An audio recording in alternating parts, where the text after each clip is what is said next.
just heard about, Jamie Samuelson, and I just want to kind of, from the organization, from the Lions and myself, just want to send out our thoughts and prayers for what he's going through. I think sometimes, we're as a society right now, we're all in on COVID, right? And we're all in on NFL and testing and the sports leagues. I don't think we can forget about people that are going through everyday battles like Jamie is. So I think we should always think about those people, because life is going on around us. Even though we're talking about COVID today, there's things that are very important that are going on. So, my personal thoughts and prayers out to him and his family, and also from the Lions organization. So wanted to say that first. Before we get really going into the nuts and bolts of what I want to talk about, I'll just kind of tell you guys, we have nothing to report on any positive tests or opt-outs this morning. So if there's anything to report on that, it will be later on today. We have nothing to report on that. So I just want to get that out of the way at the start. So I'll start off, this has been a long journey for us, basically starting, after the draft, early May, we kind of got into the planning stages of how we're going to operate the facility and going through all the protocols that the league has sent us over time.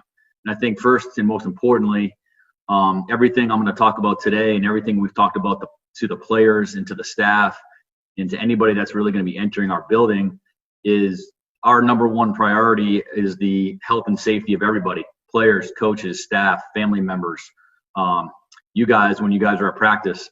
So that's our number one priority as an organization.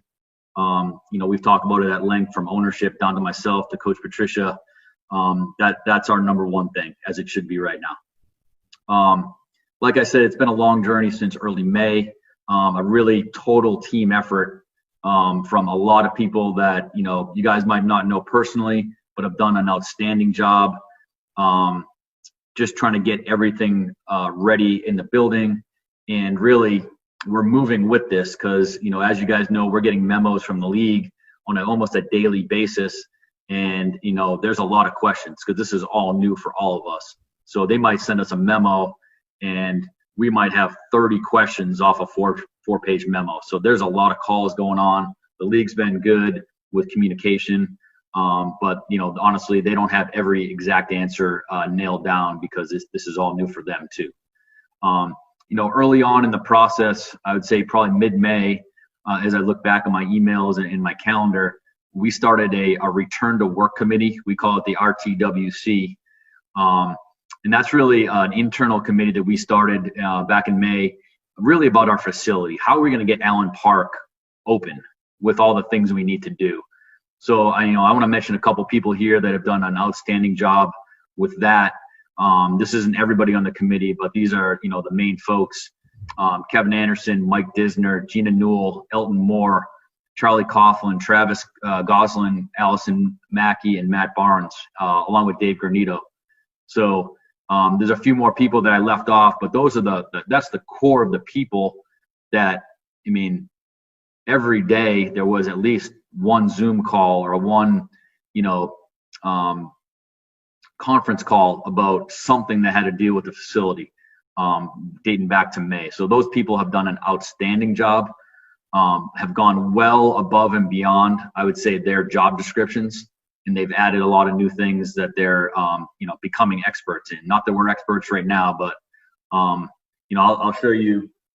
I have a binder from the league. You guys see this? Not really. Not really see it. There it is. It's like 120 pages worth of memos that we've gotten since May. So it's bigger than our playbook. So for myself and for those people I mentioned, along with everybody else in our organization, to really learn about that stuff and be experts on it. It's been a bear. It's been a long process, but we feel really good where we're at right now. The other kind of committee or team that we created, which is a league mandated thing, was the IRT, which is stand for infectious response team. And that's really the medical side of this. So that's a league mandated thing. And that's every team has that. And that's led by, our infectious control officer, as you guys are aware of. Our ICO is Matt Barnes, who is one of our assistant athletic trainers. The reason we chose Matt, he has a very good background because he actually works for the Henry Ford Health System. So he has a great relationship with them. And Henry Ford, Matt's been with us for a few years now, but Henry Ford does a great job in this area, and they kind of give us one athletic trainer for every professional sports team. So I think, the Pistons have one, the Tigers have one, and I believe the Red Wings have one as well. But we thought that was the natural person to pick because of his relationship and his, inner workings with the Henry Ford Health System. So Matt's done a great job. Also, obviously, on the IRT is Dave Granito, who's our head athletic trainer. He's obviously intimately involved in all of this from a medical and a facility standpoint. Dr. Workings, Dr. Beatty, Dr. Suleiman, who you guys don't know. Dr. Suleiman is an infectious disease specialist. She's over at Henry Ford, and she's been a great resource for us as a consultant. If we have any really in-depth questions about things that a general doctor or a medical director cannot answer, she's been a good resource. But I'd say from a medical team, these guys have done an awesome job too. Any questions that we have, they work on it day and night. We've had so many calls that start at 9 and 10 o'clock at night because these doctors are, they're busy all day doing their other things, and we have to get them on off hours. So credit to them. The other thing I'll go through is the IDER. I think a lot of you guys know kind of what that meant, but I would say every department in the building had a small part in doing that, and we feel very proud that we were one of the first teams approved for that. So that allowed us to kind of move into the next phase of really, okay, our facility looks pretty good. Let's kind of get into how we're going to get the players in the building, how the schedule is going to look, and really get into more of the football nuts and bolts of the schedule. So as you guys know, that had to be approved by the NFL, the NFLPA, and then the third party, infectious disease company that they're dealing with. It has, I think it was something to do with DICON. DICON is the Duke University Control, Infectious Control Division. They've been consulting with the NFL and NFLPA, so there was a third party sign off as well. A couple things about our facility. I mean, these things are, you guys probably see them out in public, but I mean, there's hand sanitizing stations everywhere. You guys saw Rod's video. We have touchless soap dispensers. We have a new air filtration system that was really, the doctors and the medical people were pushing for. So we got that installed last month. We have new open air coolers. So obviously in a football facility, we have coolers everywhere, right? For drinks, Gatorades, waters, all those specialty drinks. So the majority of our coolers previously were your normal cooler that you would see, at our facility. But now we have open air coolers, so very similar to what you see at the grocery store if you're going to get a bottle of milk. So all of our coolers are like that, so there's no more handles. We have Clorox 360 sprayers, which is really kind of, think of a Ghostbusters type backpack with a spray unit. That's what our facilities and our cleaning staff will do multiple times every day to kind of clean down the building, especially the high touch areas. We've had 10 full building deep cleans. That means nobody's allowed in the building for 48 hours.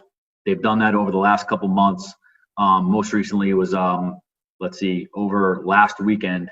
So this place has been cleaned, very, very thoroughly.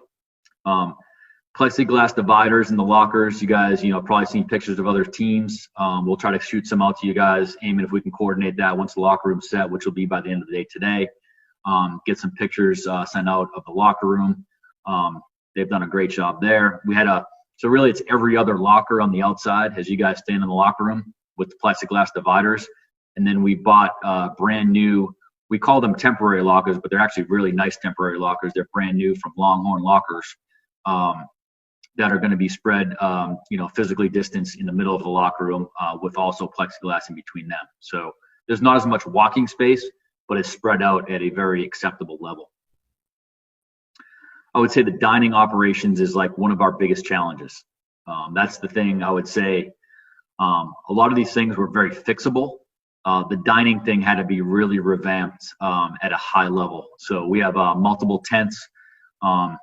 If you're standing in our dining facility, dining room currently, you look out, we put down 2 doors, and there's a massive tent, kind of like a corporate style golf tournament type tent, if you guys would, picture that. That's going to have seating and a little bit of it's not a buffet line because the buffets are out, but there's a service line there that you can get your food that way. Or, and more importantly, this has been a big push by our nutritionist, Catherine Hawkins. We have an app that you can order your meals in advance, which I've been using for the last, what's today? Tuesday. So the last 3 days I've been using this app, and it's great. So you just you have an app on your phone, it gives you an alert and says, hey, you got 30 minutes to order breakfast for the next day, or by 9 o'clock this morning you have to order lunch, and it's prepackaged, and it's in a kind of a to-go kind of warmer, we have a takeout line that we kind of built into our kitchen, into our dining facility. So I think our goal is by the second week of training camp that we have the majority of everybody using the app. It's going to be a little bit of a trial and error and kind of getting the coaches and the players up to speed. But so far, I'd say in the first couple of days, it's been outstanding.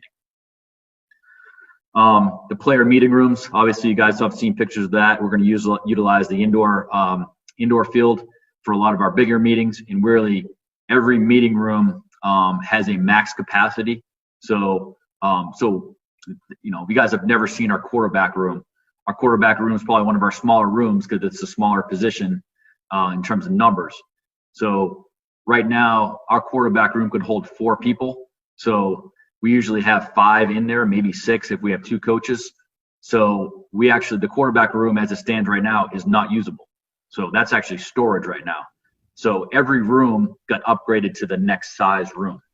So the way it stands right now, I think the offensive line is going to use our team meeting room. So the team meeting room that we normally had in previous years held 120 people. Now it's going to hold like 34, I think is the max. So as you can see, every room got a little bit downsized. There's max capacity signs on the doors, and there's only the amount of chairs that equals the max capacity. So we can't have more than allowed in each room. A little bit about the tiering system. I know you guys kind of are aware about your tiering situation. Our tiering thing is the same basically. We have tier 1 and tier 2 people, and they're going to go through the exact same testing protocol as the players. So we are in that process now. That was a long process to figure out and pare down how we're going to get that 100-person number. I think it's 60 and 40, if I have that right.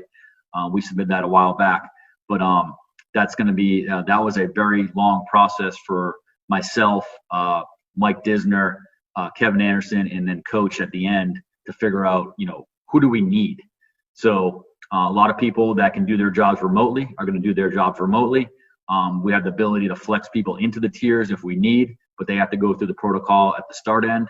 So there's a lot of moving parts with the tierings, but we have our core group that have been in this week, and we feel good with the amount of people we have in the tiers and how we're going to be able to manage that.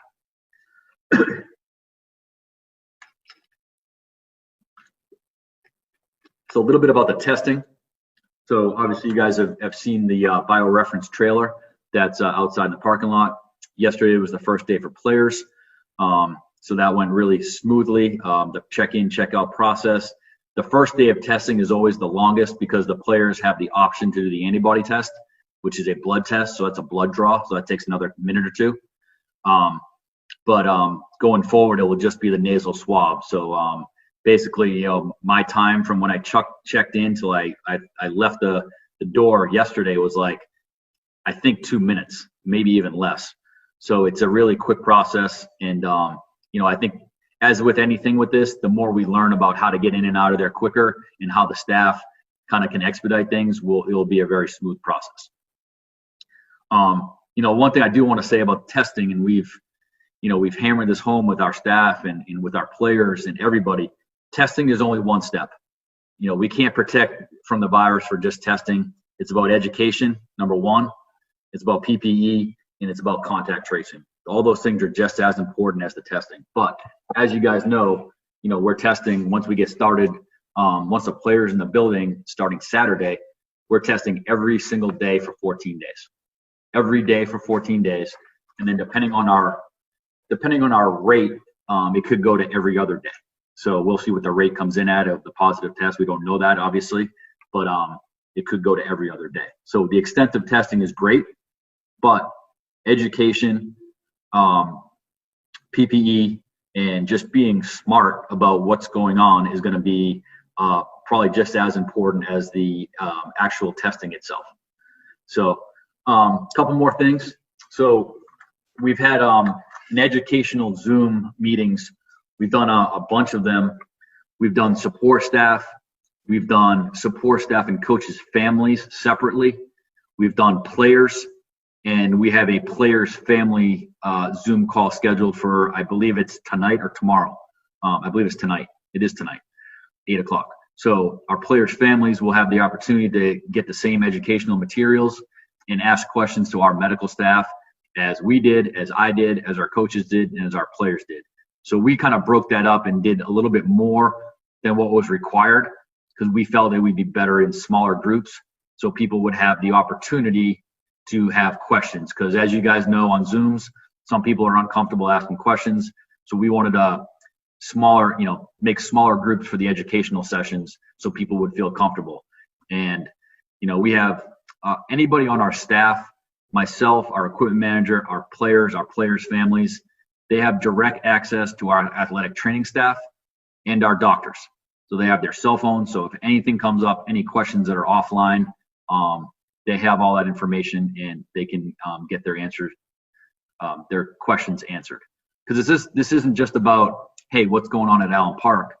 We'll get questions from our families and our players' families. What about the schools?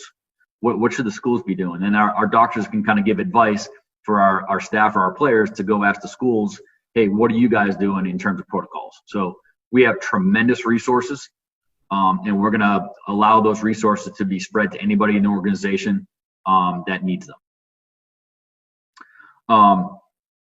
Lastly, I would say the contact tracing, which we're starting, is you guys have read about that. Connexon, I got mine on my wrist right here. Can you guys see that? So I'm wearing it on my wrist. We have like a watch type band option. We have a sweatband option. We actually have, I think we're going to have 3 options for staff members and coaches and players to wear it on a different part of your body. You can put it on a lanyard. You can put it on your wrist. You can put it on your credential, which we have tiering credentials that we have to wear. So we have different options because I think different people are going to want to wear it different ways. So I think you guys know how this works, but basically the Connexon devices are not GPS devices. They don't track where you are. They track who you're near. So basically everybody in tier 1 and tier 2, they can intermingle, right? Tier 1s can intermingle very closely. Tier 2s, it can't be extended periods of time, which is over 10 minutes. And then if you're a tier 3 person and you get within 6 feet of a tier 1 or tier 2 person, your thing starts blinking red or orange. I can't remember mine hasn't blinked yet. So it's a blinking thing that says, hey, you're too close to a tier 1 or tier 2 person. And then I think if it's like an extended period, if it goes over a certain amount of time, it actually makes a sound. So I have not seen that work yet because I have not experienced it myself, but in the demonstrations, that's what it shows. So again, it's just another way for the people that shouldn't be interacting, because the tier 3 people are not in the everyday testing protocol. So those people should not interact with tier 1 and tier 2 people. So with that, I need to take a drink of water because I just spoke a lot, but I have time for a couple questions. I don't have a ton of time. I know Eamon told you guys I got stuff going on, but I'm willing to answer a couple questions before I jump off. Thanks, Bob. We got about 5 questions here. So Tim, why don't you start us off? Thanks, Bob. Good to see you. Thanks for doing this. Obviously, it looks and sounds like you guys have done a great job of making Allen Park a safe environment. But, obviously, unlike the NBA and the NHL, you guys aren't in a bubble. So I'm curious the conversations that you've had with players about mitigating their risk when they are away from the facility. Yeah, that's what it is. It's, we are not in the bubble, right? We have a bubble once you walk in the facility, but it goes back to the education tip, Tim. That's the huge thing. I feel comfortable walking into this facility every day because I know everybody around me is going to be tested all the time, right? What I don't know is what people are doing when they leave and go home. So we have to have a lot of trust. We have to have a lot of education, and we have to have a lot of mature decision making when people leave the facility. Justin Rogers. Hey, Bob, you had a couple different options with how to set up your roster coming into camp. What went into the decision you made to, I guess, go with a split squad? Yeah, we're going to stay with 90. And the reason, a couple of reasons, not to get too much detail, but, we want to see all the guys we have on the roster. We feel like everybody in the roster has something to show us, and they're here for a reason. We have a small rookie class, as you guys know. So we kind of, when we constructed the roster in March and April, we kind of, envisioned maybe a scenario like this that we wouldn't have much of an off season. So we wanted to kind of get a few more veterans on the team. So we want to evaluate those guys for the amount of time that we have. And secondly, and probably more importantly, is, for the first little bit of camp, we're going to do things in definitely that split squad scenario. So we're not going to have everybody in the building at the same time. So we're going to do virtual meetings. They're going to come in for their workouts, and we're going to stagger it. So we're going to try to keep the distance as much as possible before we have like what we call real practice starting in that second and third phase. Dave. Hi, Bob. Thanks for doing this. We do appreciate it. And this is kind of following up on what Tim said, because I think both as an organization and as a league, you guys have done a lot to identify, contain, control the spread. But baseball did too, and we're kind of seeing, what an outbreak, can do there, how long it can shutter a team for who knows how long. So since you're not in a bubble, and given what's happened there, what concerns do you have about, the whole thing over the course of a 5-6 month season and just how fragile it is? And then just as a follow-up, because one thing I don't think we have an answer on yet is what's your understanding of how an outbreak will be handled? Like if a player tests positive after he's been in the building, for practice or a game, who sits out and for how long? Yeah, so the MLB thing, I'm aware of it, obviously, and that's concerning for sure, right? The one thing that I do know, the difference between us and the MLB is they only tested twice at the start, and they haven't tested. They're in a totally different testing protocol than us. So I don't know the specifics of it, so don't quote me on that. But I know from what I understand, they did they did frequent testing at the start for the first couple of days, and then kind of everybody was okay until they showed symptoms. So I think there's a difference there. I think our testing is a very robust testing program. I think you guys would agree with that. Am I concerned? Obviously, this is a big unknown. But we'll do the best we can, and we feel like, at least for the Lions, we have a good plan in place for the facility to keep everybody safe. And it goes back to education. It goes back to making mature decisions when you're away from the facility and making safe and healthy decisions. Okay, the second part of the question was, remind me one more time. Yeah, just like what happens? Who has to sit out and for how long? If there's not, somebody practices on a Thursday, they test on a Friday. Who has to sit out and for how long? If you know. Yeah. So there's a protocol in place, and I think it goes back to the contact tracing. So if someone tests positive, they go back to the contact tracing data, and they see how long those people have been near each other, and then it's really decided for us. So that's why the Connexon, I think that's why the league went with the Connexon, because it's going to give you very real data, and it's not going to be club by club deciding who might have to sit out or who has to quarantine. It's going to be very black and white. It's going to be in the data. Do you know J.C. Treader, when he talked on the NFLPA conference call the other week, talked about, if a center tests positive, he's in the meeting room with the offensive line. He's in the huddle with his offense. He's blocking guys on the defensive line, linebacker. Will all those people have to sit out? I mean, do you have any idea what that data, or what the points are? I do not. I'm not a scientist. They're basically going to show us a list of what happens and who has to sit out. But the thing is, the meeting room thing, Dave, is they're going to be spread out in the meetings. It's practices and games. Like, let's use common sense here. That we know that's going to be, where we're going to be most nervous about. Okay. Thank you. All right, we got time for three more. We'll go Kyle, Burke, then Rothstein. Hey, Bob, thanks for your time. this is probably a secondary concern for you, but there was an expectation out there. I think that you guys would talk to Kenny about a contract, maybe Taylor. How has COVID or the salary cap implications going forward affected maybe those negotiations, if at all? Yeah. Again, you guys know my stance on talking about contract negotiations in the media. I don't do it. So I'm gonna punt on that question. We'll have internal conversations about all that stuff, and if there's something to report, there'll be something to report. Chris? Hey, Bob, thanks for doing this. I guess just sort of a quick two-parter. One, just non-football perspective. What's it like to be out of your house and back in the building and working again? And then two, you mentioned the family calls, and you sort of split that up so people could ask questions and things. I'm assuming that'll be pretty lively. There'll be a lot of people that want to ask questions. Are you anticipating that there are still players in discussions about maybe opting out this year? Do you have any idea for where guys might be in that process with their families?